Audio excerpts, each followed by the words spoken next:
But remember the Lord your God, for it is He who gives you the ability to produce wealth, and so confirms His covenant, which He swore to your ancestors, as it is today. Are you managing the resources you are blessed with by preserving them or by increasing them in producing wealth? The parable of the talents tells the story of 3 servants who received a share of their master's property. The 3 faithfully returned to the master what belonged to him. However, the first 2 did something extraordinary that was commended by their Lord. They produced wealth with what they received, and the Lord rewarded them for that practice. But why produce more wealth?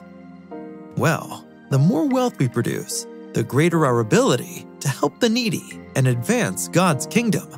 Considering that God promises the ability to produce wealth to all His servants, it is unfortunate that the 3rd servant failed to manage his Lord's goods well and was deprived of his master's reward.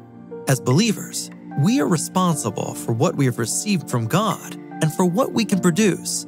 Ellen G. White says that in making a profession of faith in Christ, we pledge ourselves to become all that is possible for us to be as workers for the Master, and we should cultivate every faculty to the highest degree of perfection, that we may do the greatest amount of good of which we are capable.